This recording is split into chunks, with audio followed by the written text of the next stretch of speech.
தாயில் சிறந்த கோவிலும் இல்லை, தந்தை சொல்மிக்க மந்திரம் இல்லை, நாடு தொண்டை நாடு, தலைநகரம், மேற்பாடி, ஊர், சிற்றூர், தந்தைகின்றே, நம்பி, தாயினமையர், தங்கை மோகினி, குலத மகள், வள்ளி, கைகிடை, கவன், பேசுவது, தமிழ், வணங்குவது, குகன், மிரட்டுவது, பறவை, எதற்காக? திரையை கொய்யாமல் இருப்பதற்காக. கரந்தனை செந்தனை யாருக்கு? செந்தனை யாருக்கு? கரந்தனை எங்களுக்கு, செந்தனை முருகப்பெருமானுக்கு. ஏன் செந்தனை முருகனுக்கு கொடுக்குறீங்க? குளிர்ச்சியான பொருளை இறைவனுக்கு கொடுப்பது எங்களுடைய வழக்கு, அதனால கொடுக்கிறோம் சுவாமி. தவத்திற்கு என்ன சுவாமி? தவத்திற்கு ஒருவர், தமிழுக்கு இருவர், குணத்திற்கு மூவர், சமத்திற்கு நால்வர், சகலத்திற்கு ஐவர், சுமைகள் ஆறு, சுரங்கள் ஏழு, திக்குகள் எட்டு, கிரகங்கள் 9 வசிவந்தால் பறந்து விடும். ஆபத்து குணமா பிள்ளை அருமசி குதவா அன்னம், தாபத்தை திரா அன்னி, அரித்திர மரியா வெண்டி, கோபத்தை அடக்க வேந்தன், குருவடி கொள்ளா கீடன், தாபத்தை திரா தீர்த்தம், பயனில்லை. இவை 7 உலகில் இருந்துமே இருந்தாலும் மறைந்தாலும் வேறு சொல்ல வேண்டும். இவர்போல் யார் என்று ஊர் சொல்ல வேண்டும். செய் அல்லது செத்து மடின்னு இருக்காங்க. நன்றே செய், நன்றே செய். அதையும் இன்றே செய்யணும். கண்டிப்பா வல்லவனுக்கு புல்லும் ஆயுதம்.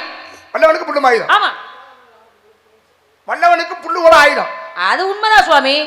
வல்லவனுக்கு புல்லு ஆயுதம். புல்லு அப்படின்னு பேச போனாலே வல்லவனுக்கு வல்லவன் வைக்க கத்திர உண்டு, அந்த வல்லவனுக்கு ஒரு வெளுக்குப்பாறை உண்டு அப்படின்னு உண்டு இருக்கு. புல்லால ஒருத்தன் பிறந்தான், புல்லால ஒருத்தன் செத்தான், புல்லால ஒருத்தனுக்கு கண்ணு போச்சு.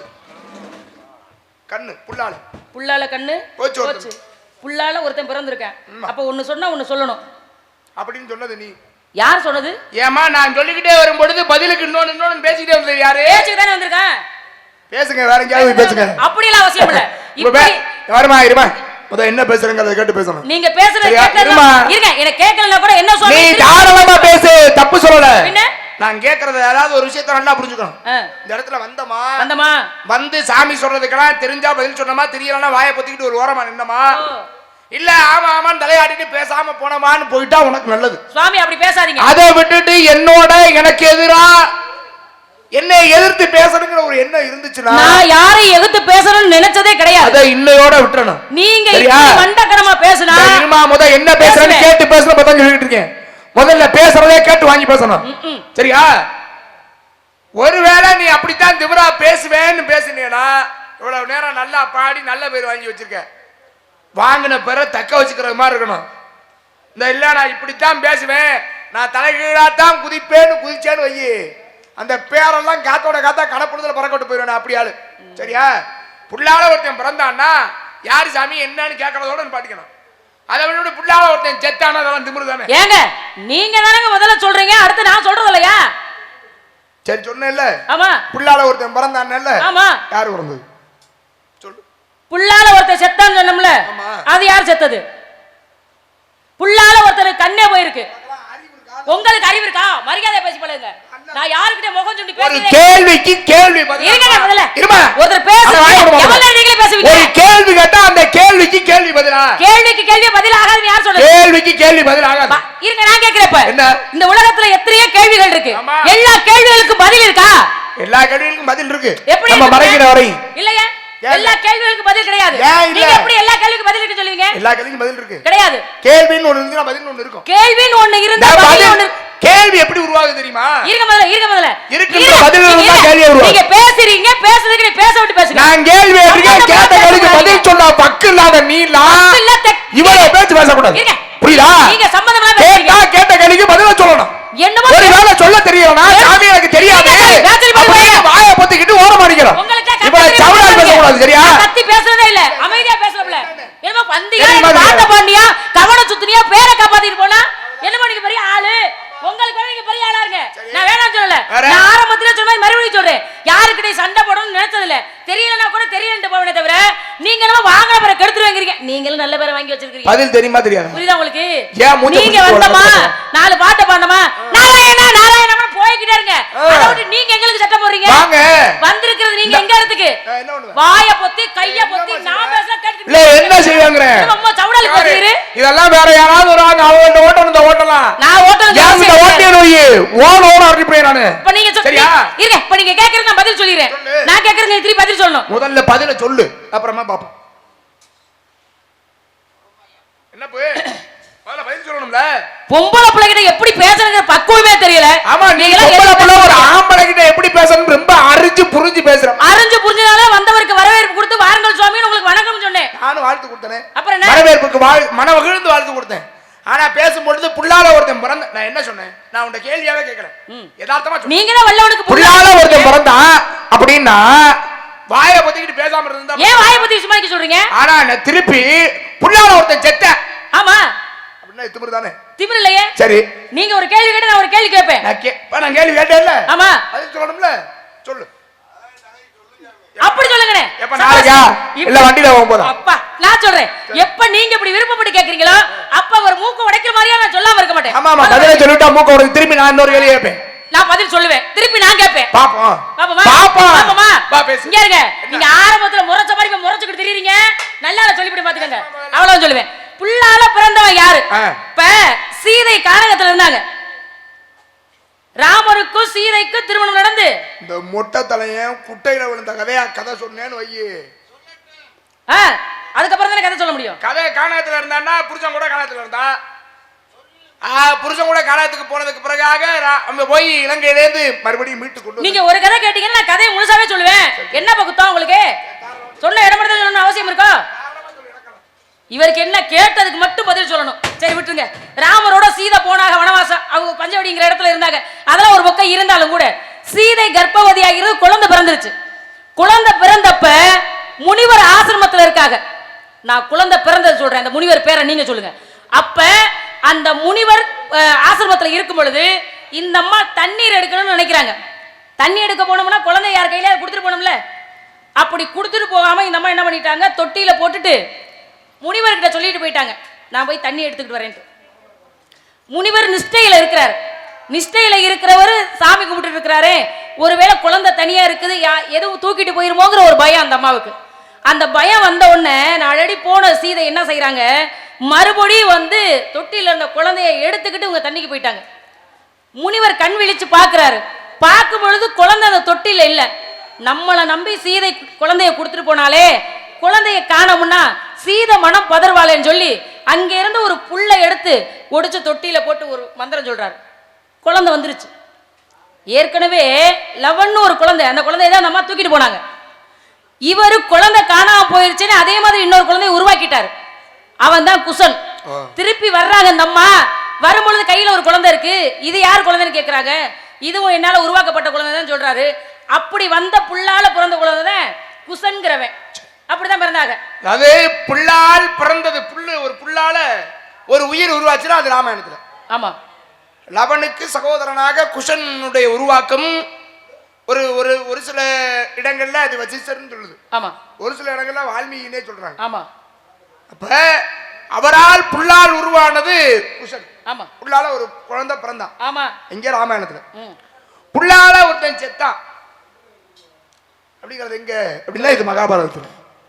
இந்த பிருகத்ரதன் ஒரு மன்னன், அவனுக்கு 2 மனைவி, குழந்தை பேர் இல்லை. அவருக்கு குழந்தை பேர் இல்லைன்னு உடனே காட்டுக்குள்ள ஒரு முனிவர் தவம் பண்ணார். சண்ட கௌசிக முனிவன் அவருக்கு பேர்.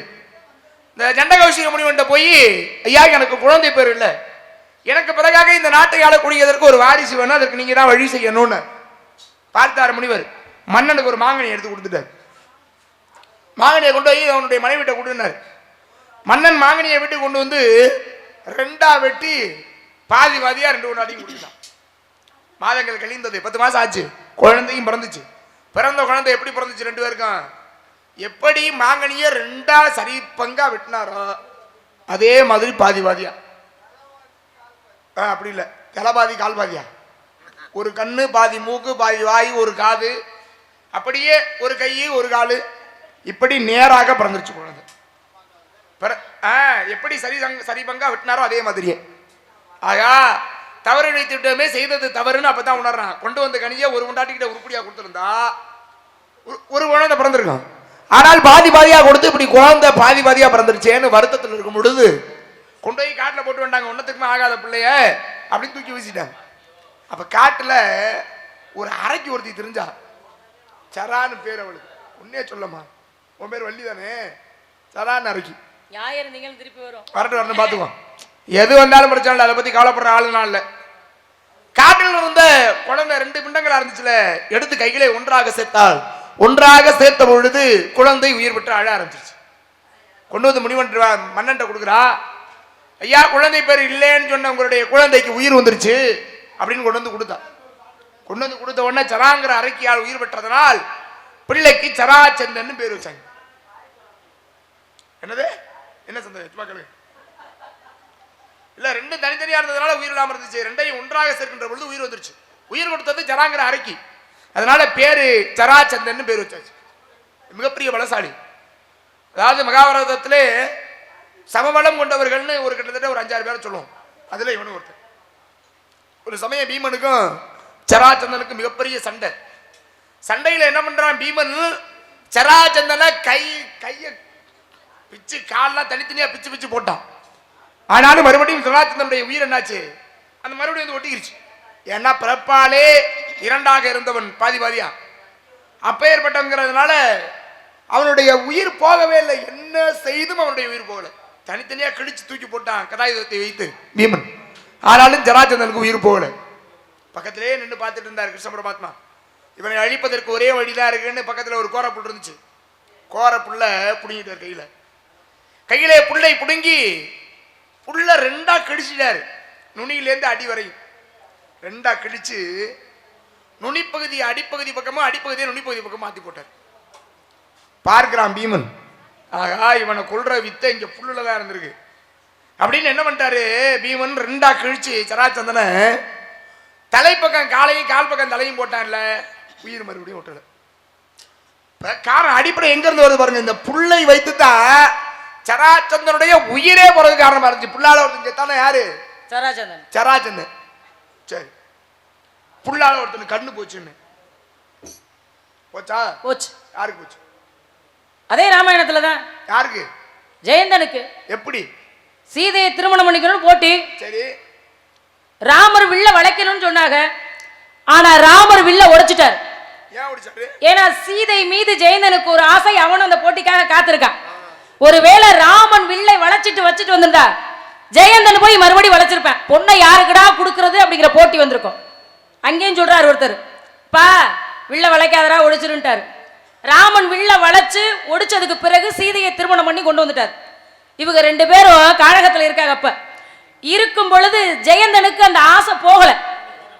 சீதையை திருமணம் தான் செய்து கொள்ள முடியல. அதனால ஒரு முறையாவது அவளை தொட்டு பார்க்கணுங்கிற ஆசை. ராமர் சீதை மடியில படுத்திருக்காரு. படுத்திருக்கும் பொழுது காக்கையா மாறி சீதையை போய் கொத்திட்டான் ஜெயந்தன். கொத்துன உடனே ஏன் பண்றீங்க அப்பா? கதை சரியா தானப்பா சொல்லிட்டு? கதை சரிதான். அப்புறம் என்ன? காக்கையா மாறி சீதையை போய் கொத்துனாரு. இங்க வருங்க. கதை சரிதானே? அப்ப அதோட நிப்பாட்டுங்க. இல்ல இல்ல, சரியா சொல்றேன்னா அதோட நிப்பாட்டுங்க. அப்புறம் என்ன நிப்பாட்டுங்க நீங்க? சீதையை கொத்துனா அப்புறம் என்ன? எங்க கொத்துனா? இதெல்லாம் தேவையில்லாத கேள்வி. கொத்துனாரா இல்லையானா கொத்துனாரா முடிஞ்சு போச்சுல. இது தேவையில்லாத கேள்வியா? என்ன ஏமா தேவையில்லாத கேள்வி சாதாரணமா சொல்ற? துரியோதனனை பார்த்து காந்தாரி சொல்ற, பா இங்க வா, நான் என்னுடைய கட்டை அவுக்க போறேன். ஆமா, என்னுடைய பார்வை வஜ்ர பார்வை.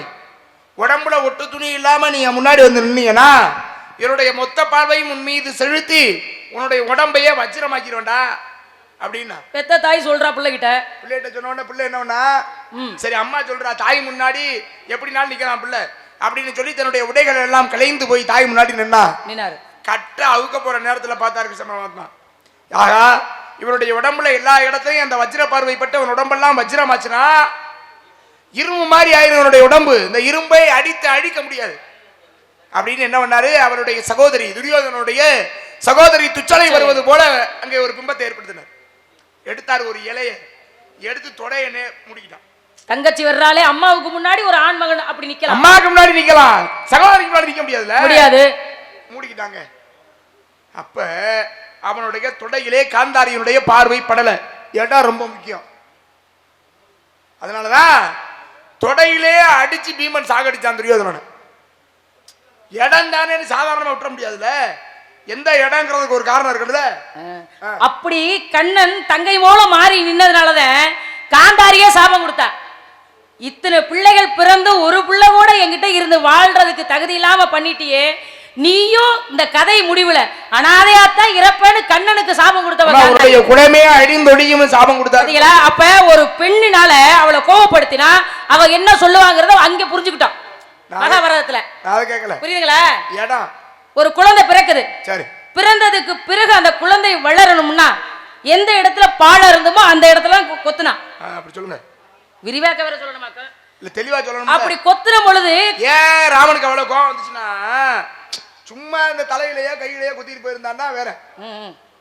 தன்னுடைய நான் இருக்கும் பொழுது என்னுடைய மனையாள கட்டின புருஷன் பொண்டாட்டியா அடுத்த பார்த்தாலே பிரச்சனை. இப்ப எதுக்கு இவன் இப்படி பாக்குறான்ற கோவம் வந்துடும் வரும் தான் முன்னாடி மேல. ஆனால் பக்கத்துல அமர்ந்து இருக்கும் பொழுதே ஜெயந்தன் ஒரு காக்கையாக மாறி அவருடைய மார்பகத்துல கொட்டி போயிட்டான். உடனே கோவம் வந்துச்சா? வந்துச்சு. கதையை சொல்லுங்க. அடேங்க அப்பா. அப்பதான் ராமர் பாக்குறாரு ஜெயந்தன் தான் அப்படி கொத்திட்டு போறான்னு தெரிஞ்ச உடனே அங்கிருந்த புல்ல எடுத்து அவர் ஆயுதமா பயன்படுத்துறாரு. அந்த இது விரட்டி போய் அவன் கண்ணுல பட்டு கண்ணு தெரியாம போயிருச்சு. அது அங்க புல்லால அவனுக்கு கண்ணு போச்சு. மாறி இருந்தது காக்கை. காக்கைங்கிற உருவோடு மாறி இருந்தா. இன்னைக்கு காக்கை ஒரு பார்க்கும் பொழுது இப்படி ஒரு மாதிரி சாட்சி தான் பாக்காது. அதான் காக்கை நோக்கரையும் கொக்கு டொப்பரையும் இருக்காங்க. காக்கை கவனமாவே இருக்கு பார்க்கும் பொழுது. அதே போல எத்தனையோ பேர் புல்லால கண்ணு போனவனு இருக்காங்க. புல்லுனால ஒருத்தனுக்கு கண்ணு போச்சு, திருப்பி இந்த அம்மா இன்னொருத்தனுக்கு கண்ணு போச்சு. ஆமா ஆமா போச்சு. சொல்லுங்க. வாமன அவதாரம் எடுக்கிறார். இந்த மகாபலி சக்கரவர்த்தின்னு ஒருத்தர் இருந்தாமா, தன்னிடத்துல அவனுக்கு கொஞ்சம் அதீதமான நல்லவன் தான், ஆனா திமிரு வந்துருச்சு. செல்வங்கள் அதிகமாக இருந்தா யாரு வந்து என்ன கேட்டாலும் கொடுப்பேங்கிற ஒரு மமதை வந்து விட்டது. பார்த்தாரு மகாவிஷ்ணு, இவனுடைய மமதையை போக்க வேண்டும், ஆணவத்தை போக்குறனா ஆணவத்தெல்லாம் அடிச்சு உட்கார வைக்கணும்னா என்ன பண்ணணும் அப்படின்னு சொல்லி ஒரு 3 அடியாக வாமன அவதாரம் எடுக்கிறார். 3 அடியாக வாமன அவதாரம் எடுத்து போய் மகாபலி சக்கரவர்த்திக்கு முன்னாடி நிக்கிறான். ஐயா, நீங்க என்ன கேட்டாலும் கொடுப்பீங்களாமே, நான் கேட்கறத கொடுக்குறீங்களான்னா. என்னப்பா கேட்க போறேன், கேட்டு தர்றேன் அப்படிங்கிறான் மகாபலி. ஒரு 3 அடி தான் ஆளு. கேட்கிற வார்த்தை என்ன தெரியுமா, எனக்கு 3 அடி நிலம் வேணும்னா. அப்படி ஏச்சரி தரேன், 3 அடி நிலம் தரடா அப்படின்னு. அப்பொழுதும் பாருங்க அவ்வளவு திமிரு வந்துருச்சு. தருகிறேன்னு சொல்லி கமண்டலத்தில் இருக்கிற நீரை ஊத்துறான், கையில நீர் வரல. ஏன் அப்படின்னா அவன் போன அரக்கர். அரக்கர் உலகத்தில் இருந்ததுனால சுக்கராச்சாரியார் என்ன பண்றாரு, அந்த கமண்டலத்தினுடைய துவாரத்துக்குள்ள ஒரு வண்டா போய் அடைச்சுக்கிட்டார். வண்டு ரூபம் கொண்டு அடைத்து கொண்ட உடனே அங்க இருந்த ஒரு புல்லை எடுத்தாங்க, கமண்டலத்தினுடைய துவாரத்துல குத்துனாங்க. இல்ல அவர் கண்ணில் போய் குத்திருச்சு. அவர் வண்டா மாதிரி உள்ள இருக்கிறது தெரியாதுல்ல, நீர் வரலன்னு குத்துனாங்க. கண்ணுல குத்துனோன்னா அவர் வெளியில வந்துட்டாரு. அதனால அதற்கு பிறகாக சுக்கராச்சாரியாருக்கு ஒரு கண்ணே கிடையாது, கண்ணே இல்லாம தான் இருப்பார். இல்ல அப்ப கண்ணா சுக்கராச்சாரியாருக்கு கண்ணு போச்சு. எதால போச்சு? புல்லால தான் கண்ணு போச்சு. இந்த மகாபலி சக்கரவர்த்திக்கு பிறகாக தாரை பார்த்து கொடுத்தான். 3 அடி நிலம் கேட்டு நின்றவர் வானுக்கும் இந்த பூமிக்கும் மிகப்பெரிய தோற்றமான்றார். 3 அடி கேட்டாரு. முதல் அடியிலே விண்ணையும் மறு அடியிலே மண்ணையும் இழந்து 3வது அடி எங்கடான்னு கேட்கிறார். அப்பதான் தன்னுடைய தவறை உணர்கிறார். ஐயா, நான் செய்கிறது தவறுதான், இதோ இருக்கிறது என்னுடைய சிரசு, இங்க வையா உன்னுடைய பாதத்தேன்னு சிரசு மேல தலையை காலை வச்சு கீழே பாதாள லோகத்துக்கு அனுப்பிட்டார். சப்த சிரஞ்சீவிகளில் இன்று மகாபலி சக்கரவர்த்தி ஒருவனாக திகழ்ந்து கொண்டிருக்கிறான். மகாபலி சிரஞ்சீவினா இப்பவும் அஸ்வத்தாமனும் சிரஞ்சீவியா தான் இருக்காரு. அஸ்வத்தாமனும் சிரஞ்சீவியா தான் இருக்கிறார். ஆஞ்சநேய பெருமானும் சிரஞ்சீவியாக தான் இருக்காரு. இப்படி சப்த சிரஞ்சீவிகளில் அவரும் ஒருத்தர். ஆமா, மகாபலி சக்கரவர்த்தி இருக்காங்க. இருக்கிறது இல்லையா? இருக்கு. எதுக்கு வந்த? நான் காவலுக்கு வந்துட்டேன். நீங்க எதுக்கு வந்தீங்க? நான் கல்யாணம் பண்ணலாம்னு வந்தேன். யாருக்கு? உனக்கு கல்யாணம் ஆயிடுச்சா? இல்ல சுவாமி, என்ன கல்யாணம் ஆகல. குழந்தை இருக்கா? இங்க இருங்க, ஏட்டுக்கு முடியும் அப்படி கேள்வி கேட்டா நான் ஏதாவது திட்டி முடியும் பாத்துக்கங்க. என்ன கேட்க வேண்டிய முறை? கல்யாணம் ஆயிருச்சான்னு கேட்கிறாரு, கல்யாணம் ஆகலைங்கிறேன். அப்புறம் புள்ள இருக்கான்னு கேட்டா என்ன அர்த்தம்? அப்படி கேளுங்க. அப்ப கல்யாணம் இருமா அவர்கிட்ட கேட்பேன். என் கல்யாணம் ஆகலன்னா புள்ள வராதா? அப்படி சொல்லுங்க. வருமா வராதா? நான் கேட்கறது வருமா வராதா? வரும், அவ்வளவுதானே, வரும். ஏன் கேட்டேன்னா, ஏன் கேக்குறீங்க? நீங்க வளர்ப்பு பிள்ளை தானமா? ஆமா சுவாமி. ஆமா, கண்டெடுத்து கொண்டு வந்த பிள்ளை. இந்த குந்தி போஜனுடைய வளர்ப்பு பிள்ளை யார் தெரியுமா? குந்தி. துர்வாசருங்கிற முனிவர் போனாரு. துர்வாசருங்கிற முனிவருக்கு வரவேற்பு கொடுத்தால், ஆமா, வரவேற்பினை மணமகிழ்ந்த துர்வாசர் 5 மந்திரத்தை சொல்லி கொடுத்தாரு.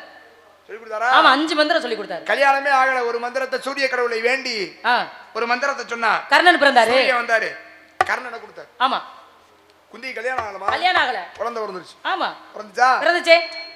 மச்சகந்தின்னு ஒரு பொம்பளை பிள்ளை, தாசராசனுடைய வளர்ப்பு பிள்ளை வளர்க்கிறாரு. இந்த தாசராசன் வளர்க்கிறாரு. யமுனை நதியில பரிசல் ஓட்டுறா. பராசரங்கிற ஒரு முனிவர் வந்தாரு. கிரக நிலைகளை யாராய்ந்து பார்த்தாரு. அம்மா, இந்த நேரத்துல நான் ஒரு பெண்ணோடு கூடி குழந்தை பிறந்தால் அவன் மிகச்சிறந்த ஆகச்சிறந்த அறிவாளியாக பிறப்பான்னு சொல்றாரு. வியாசர் பிறந்தாரு. கல்யாணம் ஆகல. ஆமா, மச்சகந்திக்கு குழந்தை பிறந்துச்சா? பிறந்துச்சு. இவங்களுக்கெல்லாம் குழந்தை பிறந்துச்சுன்னு உங்ககிட்ட ஏன் கேக்குறேன்னா, குந்தி போஜனுடைய வளர்ப்பு பிள்ளை குந்தி துர்வாசருங்கிற முனிவர் போய் சந்திச்சாரு. குந்திக்கு குழந்தை பிறந்துச்சு. தாஜராஜனுடைய வளர்ப்பு பிள்ளை மச்சகந்தி பராசரன் முனிவர் போய் சந்திச்சாரு. மச்சகந்திக்கு குழந்தை பிறந்துச்சு. சரி. நம்பிராஜனுடைய வளர்ப்பு பிள்ளை வள்ளி நாரதர் முனிவர் நான் வந்து உன்னை சந்திக்கிறேன், குழந்தை பிறக்குமா?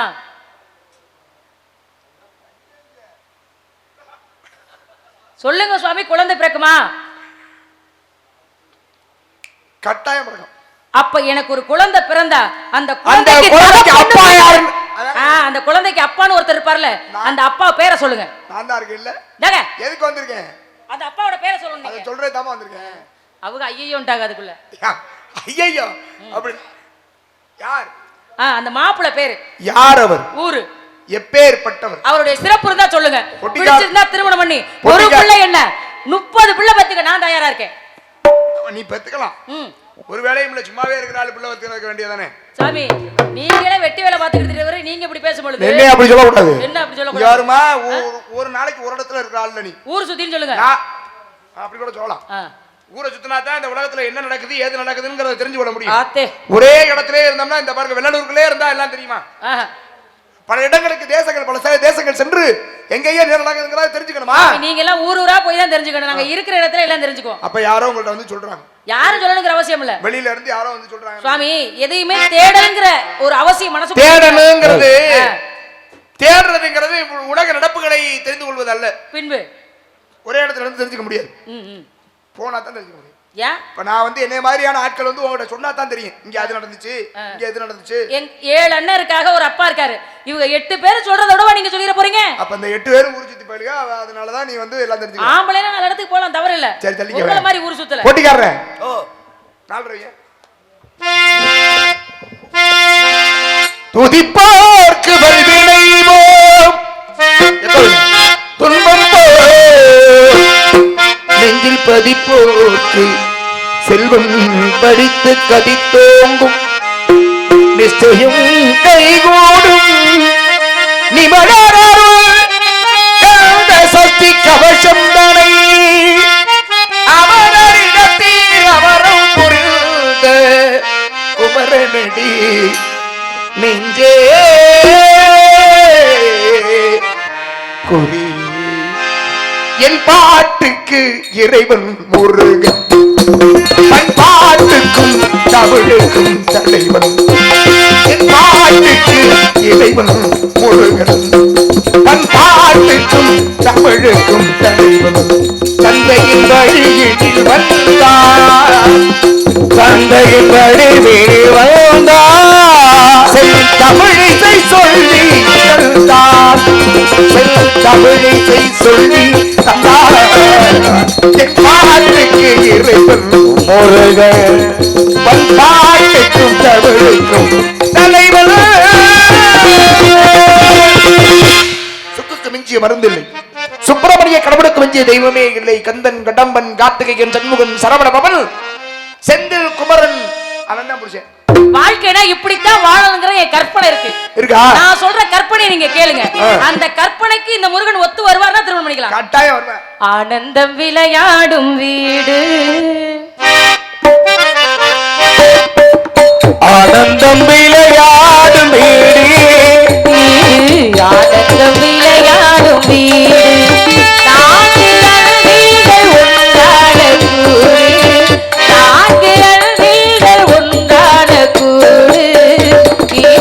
ஆனந்த விளையாடும் வீடு ஒரு நூல் கொண்டு ஒரு வாழ மாலை ஒரு நூல் கொண்டு ஒரு வாழ மாலை இது தினம்தோறும் பூ பூக்கும் சோலை ஆனந்த விளையாடும் வீடு.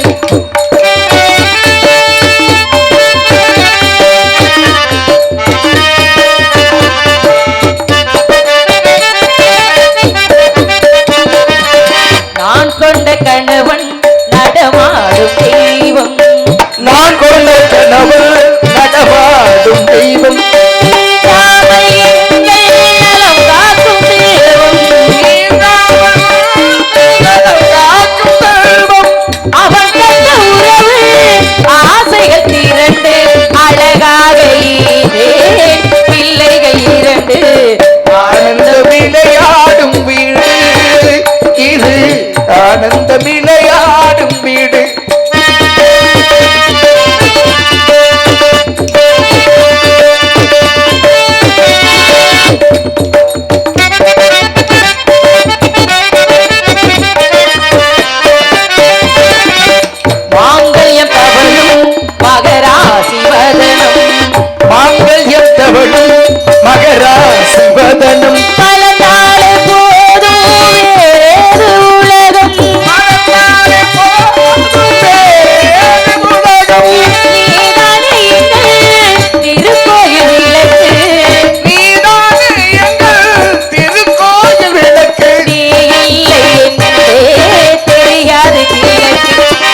ஐந்தொழிலுக்கு அதிபதி பிரம்மனுக்கு என்ன வேலை? படைக்கும் தொழில். உங்க பாட்டை மகாவிஷ்ணுக்கு என்ன வேலை? காக்கும் தொழிலுமா? காக்கும் தொழில் காக்கும் தொழில்னு சொல்றோமே. ஆமா. சரி விடுங்க, அங்க போக வேணாம். இப்ப உங்களுக்கு என்ன வேலை தெரியுமா? எனக்கு என்ன வேலை? சாமி குட்டி கலக்கத்தின் முரட்டுக்கு இந்த உலக சேமத்திற்காக வள்ளி அந்த முருகனுக்கு குட்டி, இன்னாலி அந்த முருகனுக்கு குட்டி, அந்த பண்டாரத்துக்கு இந்த பரதேசி சாமி குட்டி, பண்டாரத்துக்கு பரதேசி குட்டி, குட்டி கொடுப்பது உங்கள் கோத்திரத்தில் முறையோ, குட்டி கொடுப்பது உங்கள் கோத்திரத்தில் முறையோ, குட்டி கொடுப்பது உங்கள் கோத்திரத்தில் முறையோ, நல்லவனில் உமக்கு நாக்கு கையாளுதல் எல்லாருமா குட்டி கொடுப்பது எங்கள் கோத்திரத்தில் முறையோ, ஆடவர்கள் கோத்திரத்திலும் இல்லை,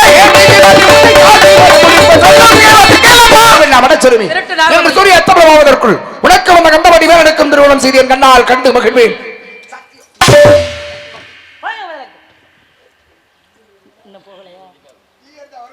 முருகா, ஞான பண்டிதா, தங்களை காண வேண்டும் என்று அடியால் காத்துக் கொண்டிருக்கின்றேன். சீக்கிரம் வாருங்கள் முருகா.